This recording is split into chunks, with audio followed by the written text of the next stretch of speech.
Dark Souls. A game that is beloved by the community. A game that all but created a whole genre of video games. Yes, Demon's Souls came first, yes, Elden Ring pushed the FromSoftware games into the mainstream, but Dark Souls is what truly solidified the genre and allowed it to flourish to what it is today. Hell, the Souls-like genre is now so popular, it has become socially acceptable to hate on it. While Demon's Souls was the start of the genre, at its release it was a very niche title and only amassed a small following, at least at the beginning, as the game was initially only released in Japan, since almost nobody had any faith in it. After a global release, the game rose up to relative popularity, which helped set the stage for Dark Souls 1, which was already in development. 2 years after the release of Demon's Souls, Dark Souls 1 made its official debut. And it sucked. At least that was the general consensus at the time.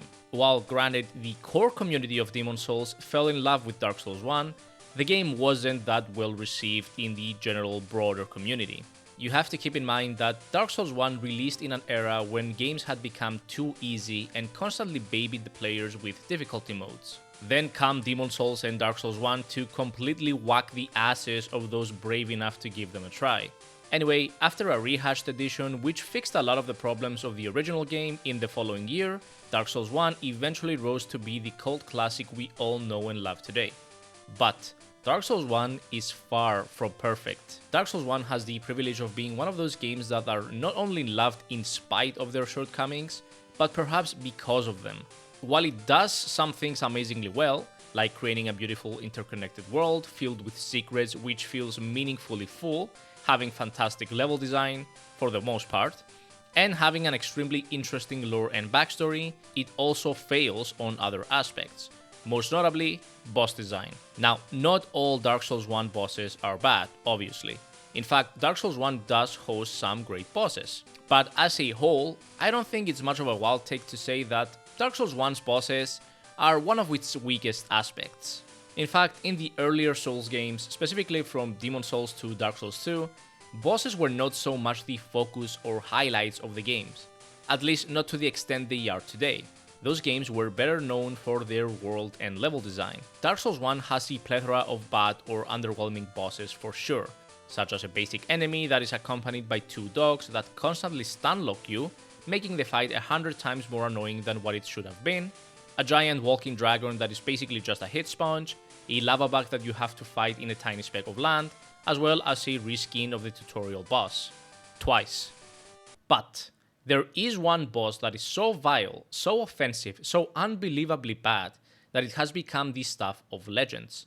This boss has risen to the hall of infamy for how hated it is, and is considered by many, including myself, to be the worst designed boss fight FromSoftware has ever created. And its name is the Bed of Chaos. So what makes this fight the absolute atrocity that it is?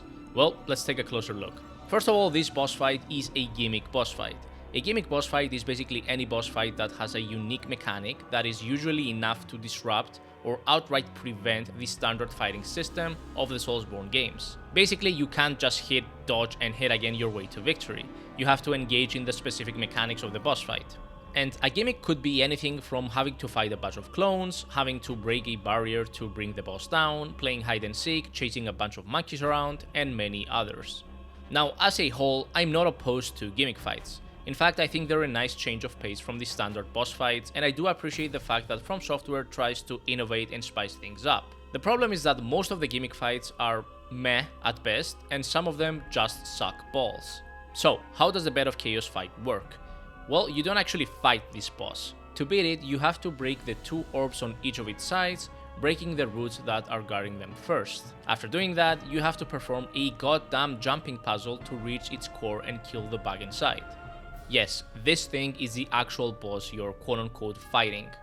Of course, it's not like the boss is just sitting there letting you do your thing. Breaking the first orb is simple enough, as the boss will use basic and easy to avoid melee attacks to hit you. But breaking the second one is a whole nother story.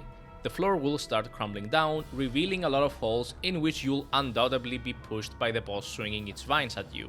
You can actually cheese this part by using a bow and standing at the correct position. You just keep shooting arrows until you break the roots protecting the orb, and then, if you're just at the right spot and aim just right, break the orb itself. But if you don't have a bow or some ranged weapon, prepare yourself for some serious frustration. The silver lining here is that the orbs don't actually respawn if you die. Thank God. And now for the final part. You have to carefully fall in the vine revealed underneath the arena and make your way to the core of the boss.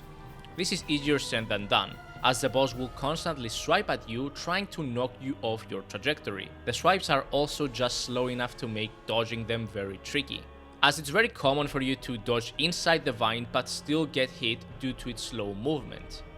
Even after you've reached the vine though, you're still not in the clear, as you have to break through a bunch of branches to get to the bug. During this time, it's highly likely that the boss will use its fire eruption attack, which causes a huge chunk of damage, I might add, to try and kill you before you reach it. If you manage to survive, it only takes one swing of your sword to put the abomination out of its misery. Yeah, this boss is fucking awful. It's not even so much a fight as it is a tiny, frustrating area with just one enemy. But of course, we can't talk about how bad this fight is without mentioning the runback.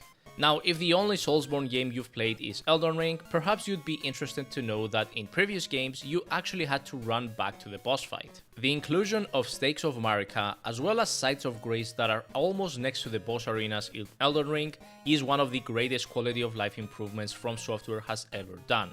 Back in my day, we actually had to run through hordes of enemies for a few minutes to reach a boss fight again. Now, let's start with the fact that the bonfire that is closest to the Bed of Chaos is hidden behind an invisible wall. Yep, for whatever reason, FromSoftware has decided that it would be a great idea to hide a bonfire closest to one of the most frustrating fights behind an invisible wall. I can't even begin to imagine the pain the poor sods that never found this wall went through to beat that lava bug. From that bonfire, it takes about 80 seconds to get to the boss.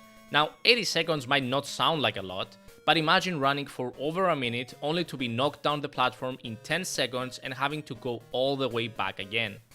If you die like 20 times to this boss, which isn't uncommon in your first playthrough, then you're going to waste 1600 seconds of time just to keep going back.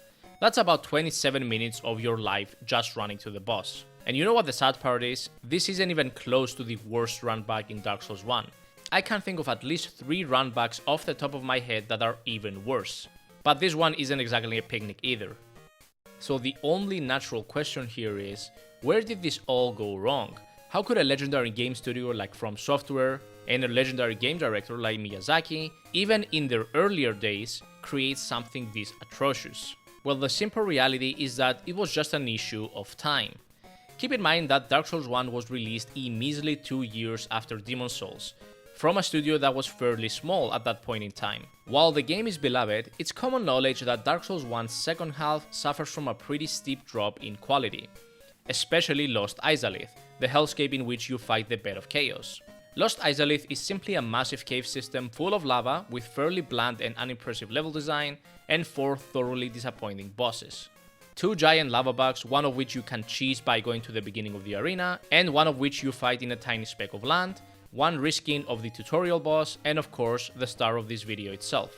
It's abundantly clear that FromSoftware was running out of time towards the end of the development cycle and just slapped a bunch of shit together and called it a day. But the Bed of Chaos isn't just possibly the worst fight FromSoftware has ever created, it's also one of the most disappointing fights. See, the Bed of Chaos is the representation of the Witch of Izalith, an extremely important character in the lore of Dark Souls 1. The Witch of Izalith is one of the 4 lords, beings that first claimed the 4 Lord Souls near the First Flame. The other 3 being Gwyn, the leader of the gods and the one responsible for the whole curse that takes place in the Dark Souls trilogy, Gravelord Nito, and I forgot the 4th one. And the furtive pygmy, so easily forgotten. Yeah, right, that one. The Witch of Izalith is of particular importance, being the catalyst for the creation of chaos as an element, and by extension, pyromancy. Imagine being one of the most important and pivotal characters in the lore, equivalent to a shard bearer in Elden Ring, or even more important, and having your boss fight be basically a shitty running simulator. So yes, the Bed of Chaos is not just the worst fight in the Soulsborne series, it's also one of the most disappointing ones. Anyway, that's it for this video, a bit of a different style compared to my previous ones, so let me know if you liked it. What's your personal worst boss in the Soulsborne games? Be sure to let me know down in the comments. Guys, if you liked the video, then do me a favor and hit that subscribe button. It really helps me out, and you can always unsub later if you change your mind. Thank you for watching this video, and I'll see you in the next one. Peace.